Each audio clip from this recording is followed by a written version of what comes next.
وزیر اعلیٰ سندھ سید مراد علی شاہ کی زیر صدارت محکمہ تعلیم کے ترقیاتی منصوبوں کا جائزہ اجلاس ہوا۔ اجلاس میں محکمہ تعلیم کے ترقیاتی اور غیر ملکی امدادی منصوبوں کی پیش رفت کا تفصیلی جائزہ لیا گیا۔ وزیر اعلیٰ سندھ کی اسکول کی تعمیر نو اور اپ گریڈیشن کے منصوبوں میں تیزی لانے کی ہدایت۔ وزیر اعلیٰ سندھ مراد علی شاہ نے کہا کہ تعلیم ملک کی ترقی کی ریڑھ کی ہڈی ہے۔ تعلیم پر خرچ ہونے والا ہر روپیہ مستقبل میں سرمایہ کاری ہے۔ بریفنگ میں بتایا گیا کہ سالانہ ترقیاتی پروگرام 2025-26 کے تحت 130 اسکیموں پر کام جاری ہے۔ اسکیموں میں 1280 تعلیمی یونٹس کی تعمیر پر 15.57 ارب روپے کی 130 ارب روپے لاگت متوقع ہے۔ سرمایہ جاتی مختص رقم 4.47 ارب روپے کی گئی۔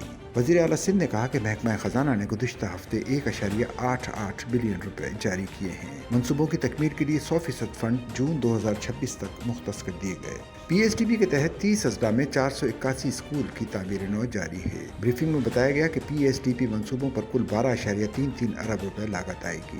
ان منصوبوں میں وفاق کا 5.44 ارب روپے اور سندھ حکومت کا 6.89 ارب روپے حصہ ہے۔ 463 اسکولوں کو ٹھیکے پر دیے جا چکے ہیں۔ بقیہ کے ٹینڈر دسمبر 2025 تک جاری کیے جائیں گے۔ 2 اسکول مکمل ہو چکے ہیں اور 317 اسکول چھت کی سطح پر پہنچ چکے ہیں۔ اسکولوں کی تعمیر نو کی 44% فزیکل اور 28% مالیاتی پیش رفت ہو چکی ہے۔ وزیر اعلیٰ سندھ نے غیر ملکی امداد سے چلنے والے منصوبے پر پیش رفت کا بھی جائزہ لیا۔ جاپان انٹرنیشنل کوآپریشن ایجنسی جائکا کے تعاون سے 5 اضلاع میں 20 گرلز پرائمری اسکول اپ گریڈ کیے جا رہے ہیں۔ بریفنگ میں بتایا گیا کہ 5 اضلاع میں خیرپور، نوشور فیروز، سکھر ڈاڑکانہ اور مدیر شامل ہیں۔ 20 میں سے 11 اسکول تقریباً مکمل ہیں، 4 پہلے ہی حوالے کر دیے گئے ہیں۔ جائکا کے تعاون سے ایک اور منصوبہ سندھ فلڈ رسپانس بھی جاری ہے۔ پیکیج 1 میں 40 اسکولوں کا تعمیراتی کام 82% مکمل کیا گیا ہے۔ پیکیج 2 میں 40 اسکولوں کا تعمیراتی کام 47% مکمل ہو چکا۔ پیکیج 3 میں 37 اسکولوں کا تعمیراتی کام پر 33% پیش رفت کی گئی۔ شدید سیلاب متاثرہ خیرپور، نوشیر فیروز، کنبر، شہداد کوٹ، لاڑکانوں اور دادو میں پرائمری اور سیکنڈری اسکول اپ گریڈ ہوں گے۔ 5 اضلاع میں 528 اسکول موسمیاتی لحاظ سے پائیدار ڈیزائن کے ساتھ اپ گریڈ کیے جائیں گے۔ 12 اضلاع کے 13,000 اسکولوں میں تربیتی سرگرمیاں جاری ہیں۔ جماعت 1 تا 2 کے لیے 2,14,000 اور 3 تا 5 کے لیے 2,42,000 سیٹس تقسیم جا رہے ہیں۔